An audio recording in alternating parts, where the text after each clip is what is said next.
Ida for starting my wedding on time. My parents are late for everything. They were late for everything while I grew up and they refused to care about being late. They do not care how disrespectful it is to everyone else. My older siblings have adjusted to this by planning all kinds of slack into their schedules. Our parents showed up late to both of their weddings, but that had been accounted for, so they were able to participate in the weddings as planned. The same goes for family get-togethers that are hosted by anyone other than my parents. My siblings planned for them to be late. I went the other way. When my parents were late for my high school graduation, I told them that I would never wait for them for any event that I had power over. And I have held to that. When my wife and I hosted our first Thanksgiving after we bought our home, we started eating on time.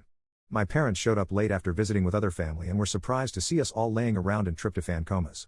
My wife and I got married last weekend and the ceremony went perfectly. Other than my mother not being involved in the candle lighting.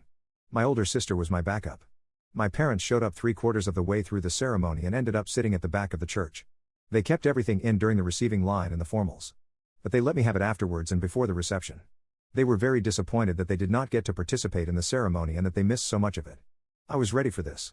I had one of my friends waiting and he took their pictures when they were entering the church and sitting down at the back. He sent me the pictures as a text and as email. I asked my parents to show me their invitations. They did not have it with them, so I pulled out the one I had ready for this. I showed them the time on the invitation. I asked them what time they showed up. They said that they were only 5 minutes late and that I was an asshole for not waiting. I pulled up my text messages and my email. Both provided a timestamp of when they showed up 35 minutes late. They said that if I knew they were going to be late that I should have planned for it like my siblings. I told them that I had not put up with their bullshit since I graduated from high school and why they thought I would start now almost 15 years later.